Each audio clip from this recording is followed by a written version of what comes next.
माता पार्वती और भोलेनाथ का विवाह भी होगा जल्दी। भले ही थोड़ा टाइम लग जाए लेकिन होना तो है, क्योंकि 7 दिन में ही कार्यक्रम पूरे होने। कथा सुनने में की बड़ी महिमा है। देखो एक व्यक्ति था, संपन्न व्यक्ति थे, तो कथा उदा सुनने जाते नहीं थे। पत्नी ने कहा सुनो, बहुत सुंदर कथा हो रही है डाल्टनगंज में, जनकपुरी में है, राम जानकी मंदिर है सुंदर, जाओ कथा सुनाओ।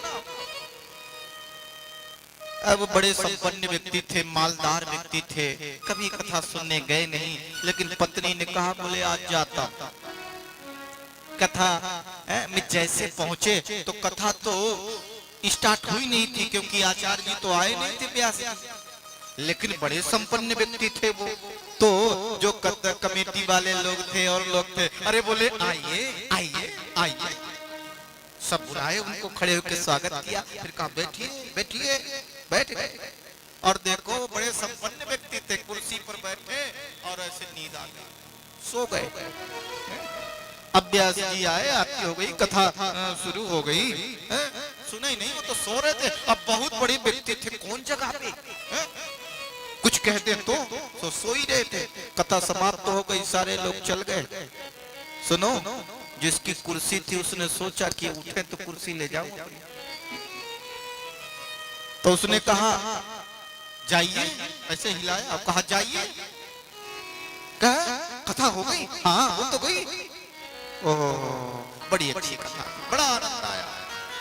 आप सुनी तो है नहीं। घर गए, पत्नी ने कहा कथा सुन ली, हाँ हाँ सुन ली, बहुत छोटी कथा थी। क्या था? बोले आइए बैठिए और जाइए।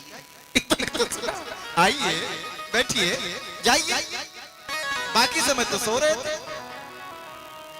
पत्नी ने समझ गई, बोले कभी कथा तो सुनी, बोले देखो इसी को मंत्र बना लो, तुम्हारे जीवन बदल जाएगा। अच्छा, शाम को विश्राम करने लगे, लाइट बंद कर दिया। बोले पत्नी ने कहा मंत्र बना लो, तो सोने लगे तो कहते आइए बैठिए जाइए। अब यही बोल रहे थे, इतने में अंधेरा हो गया, मालदार व्यक्ति ही थे, एक चोर उनके घर में घुस गया। अब जैसे चोर घर में घुसा, वो बोल रहे, बोले आइए।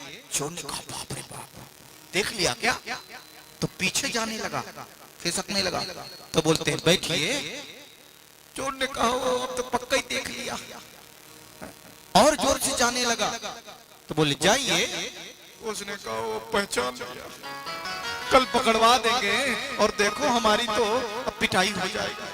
चोर दौड़ा दौड़ा आया और जो कुछ भी उसके पास पैसा धन था, रुपया था, सब लाया तो उनके पास रख दिया, चरणों में गिर गया, कहा आप सब ले लीजिए, हमें माफ कर। लाइट जलाई तो देखा सामने एक व्यक्ति। बोले तुम कौन हो? अरे बोले आपसे कुछ बात छुपी है क्या? आपको कुछ बताना है क्या? ये सब आप ले लीजिए और हम पर कृपा करिए, हमें जाने दीजिए। अब वो तो कुछ समझ ही नहीं पाए क्या हो रहा है। वो चला गया, 10 रुपया भी छोड़ गया, धन भी छोड़ गया, सोना भी छोड़ गया। उनने कहा हाँ कथा तो बहुत जल्दी सिद्ध हो गई। देखो कथा का ये मंत्र कितना जल्दी सिद्ध हो गया। दौड़े दौड़े गए, पत्नी को जगाया, कहा सुनो। बोले क्या? बोले ये मंत्र तो बड़ा कीमती, बहुत जल्दी सिद्ध हो गया, देखो धन भी मिल गया, सोना मिल गया। पत्नी ने कहा असली कथा में जाकर के नकली कथा से नकली शब्द ले आए, और नकली शब्द के कारण भी जो चोर चोरी करने आया था वो चोरी नहीं कर पाया और धन छोड़ करके चला गया। तो जिस दिन कथा में जाकर के असली शब्द लेकर के आओगे, उस दिन तुम्हारे जीवन में बताओ क्या हो जाए। नकली शब्द से तो धन आ गया, असली आ जाए तो क्या हो जाए। कथा वही जो जीवन की व्यथा को दूर कर दे। अश्वत्थामा को बांध करके रथ से घसीटते हुए अर्जुन लेकर के आए, द्रौपदी के सामने पटक दिया अश्वत्थामा को और कहा द्रौपदी बताओ इस पापी के साथ, इस दुष्ट के साथ क्या करूं। द्रौपदी मैया बोल उठी मुंचता मुंचता में ब्राह्मणो नितराम गुरु सरहर्षो धनुर्वेदः सविसर्गोप संयमः। अरे अर्जुन छोड़ दो, छोड़ दो, तुम्हें समझ में नहीं आता? अरे ये मालूम है कौन है, कौन है? बोले द्रोणाचार्य के पुत्र हैं। मानो तुम द्रोणाचार्य को ही पकड़ करके लाए हो। मुझे इस बात का दुख नहीं है कि इसने मेरे बच्चों को मार दिया। इस संसार में जो आया एक दिन मरना ही है। कोई वीर गति को मरता है, कोई ऐसे चला जाता है। बोले दुख तो मुझे इस बात का है कि इसने मेरे सोते हुए बच्चे को मार दिया। कहीं जागते हुए मेरे बच्चों को मारता तो एक बार गोविंद का नाम ले लेते और उनकी मुक्ति हो जाती, लेकिन सोते हुए बच्चे को मारा। लेकिन जो दुख मैं अपने बच्चों के मरने पर सहन कर रही हूँ, मैं ये नहीं चाहती कि यही दुख गुरु माता को सहन करना पड़े। इसलिए अर्जुन छोड़ दो। द्रौपदी ने की बात का समर्थन किया धर्मराज युधिष्ठिर ने कहा द्रौपदी ठीक कहती हैं, अर्जुन छोड़ दो अश्वत्थामा को। भीमसेन ने कहा भैया आप, भीमसेन ने कहा तुम छोड़ दोगे तो मैं मार दूंगा। ये दुष्ट है, ये पापी है, ये बाल हत्यारा है, इसे तुम मार देना चाहिए। नकुल सहदेव ने कहा भैया भीम ठीक ही कहते हैं, इसको तुम मार ही दो। वहां पर खड़े थे भगवान, और भगवान कहते जब तक मुझसे कोई पूछता नहीं तो मैं किसी को बताऊं क्या। अर्जुन भगवान के चरण में गिर गया। अब बोले प्रभु बताइए मैं क्या करूं। भगवान ने कह दिया ब्रह्मबंधुर्न हन्तव्य आतताई वधान्हर मय्यो भयमानान्तम परिपाहानुशासनम्।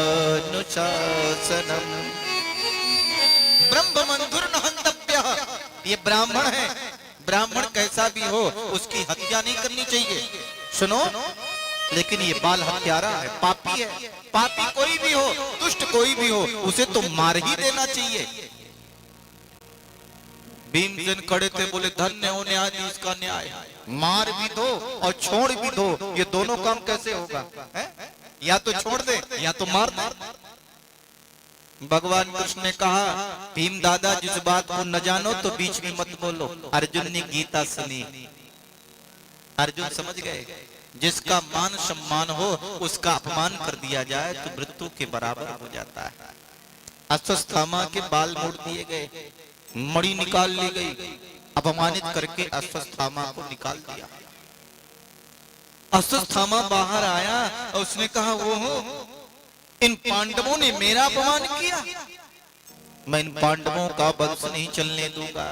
मैं आपसे कहूं ऊंच निवास नीच करतूती। निवास तो ऊंचा है लेकिन करनी नीच है।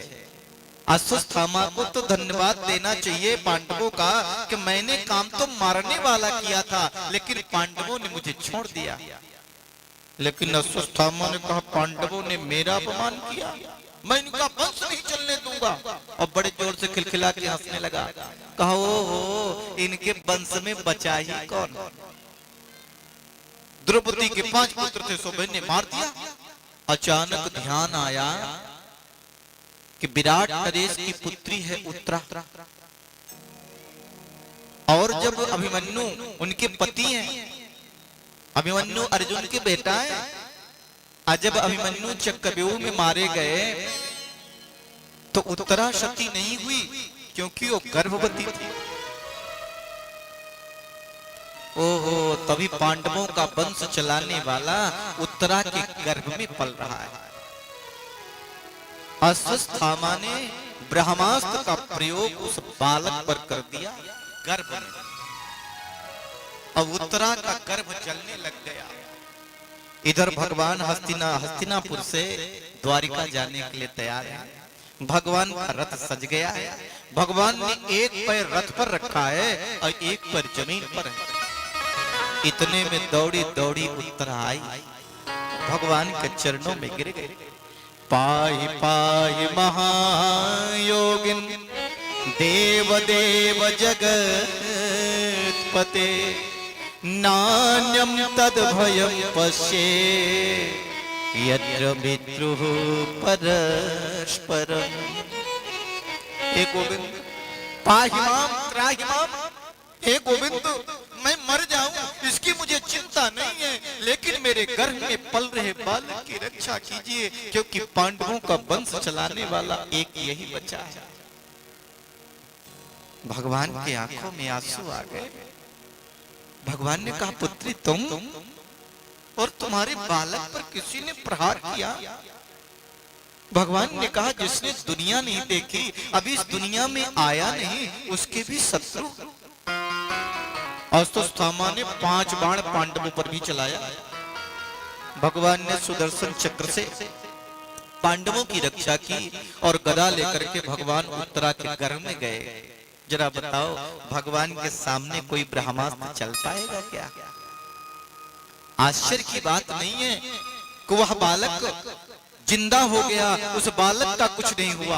आश्चर्य की बात यह है कि देखो आज उत्तरा कितनी भाग्यशाली है कि अपने गर्भ में भगवान को भी पाल रखा है और भक्त को भी पाल रखा है। कितनी भाग्यशाली। देखो भगवान चल गए। भगवान ये जो क्रम कर रहे थे ना, इस दृश्य को माता कुंती एक एक चीज दिखाई दे रहा था माता कुंती को। बोले वृंदावन बिहारी लाल की, शंकर भगवान की। बड़े ध्यान से आप सुन रहे हैं, प्रेम से, और मैं विशुद्ध कथा कहने का प्रयास कर रहा हूं। प्यारे भाई बहनों, माता कुंती को एक एक दृश्य दिख रहा है, जैसे दर्पण में सामने जाए तो सब कुछ जैसा चेहरा वैसे दिखता है। ऐसे भगवान कैसे उत्तरा के घर में जा रहे हैं, कैसे बालक की रक्षा कर रहे हैं, ये भी दृश्य दिखाई दे रहा है। माता कुंती भगवान के चरणों में गिर गई। भगवान ने कहा बुआ आज उल्टी गंगा क्यों बहा रही हो, मेरे चरणों में गिर रही हो? माता कुंती ने कहा मैं अपने भतीजे को प्रणाम नहीं कर रही हूं। बोले मैं आज उस नारायण को प्रणाम कर रही हूं, जिसने जाकर के मेरी पोते की रक्षा की गर्भ में। आज मैं अपने भतीजे को नहीं प्रणाम कर रही, मैं उस योगेश्वर को प्रणाम कर रही हूं जो मेरा भतीजा बन करके आया है। हे गोविंद तुमने हम पर कितनी कृपा की। भगवान ने कहा बुआ तू मुझे भगवान कहती है, अब अगर तू मुझे भगवान कहती है तो भगवान से लोग मांगते हैं। अच्छा ये बताओ मंदिर में जाते तो मांगते हैं, कहीं भी जाते ये दे दो ये दे दो ये दे दो, मांगते हैं। सुनो तुम भी मांग लो, क्या चाहिए? और बोले तुम ही क्या सब मांग लें। आज समय की कमी है इसलिए मैं अब विस्तार नहीं करूंगा, संक्षिप्त में। सबने बहुत कुछ मांगा। माता कुंती की बारी आई। कुंती मैया ने कहा गोविंद मैं भी मांग लो। बोले अगर आप मुझे देना ही चाहते हैं तो दुख दे दीजिए। क्या दे दें? बोले दुख। बोले एक दुख खत्म हो जाए तो मेरे जीवन में दूसरा दुख आ जाए, दुख पर दुख, दुख पर दुख। जरा बताओ कोई दुख मांगता क्या? भगवान ने कहा बुआ इतना कष्ट जीवन में सहा, अभी तेरा पेट नहीं भरा क्या? जरा कुंती के चिंतन पर जाइए, 2 मिनट समझिए। महाराज सूरसेन की पुत्री, बचपन का नाम था पृथा। कुंती भोज ने ले लिया गोद, नाम हो गया कुंती। और देखो शादी हो गई महाराज पांडु के साथ।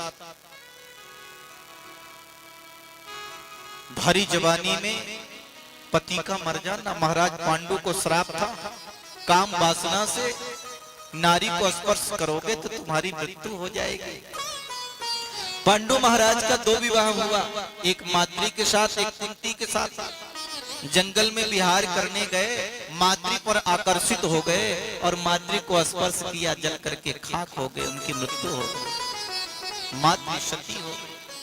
भला हो दुर्वासा ऋषि का, जिनने मंत्र दिया था कुंती माता को कि जिस देवता का आवाहन करोगे तुम्हारे कहने पे आ जाएगा।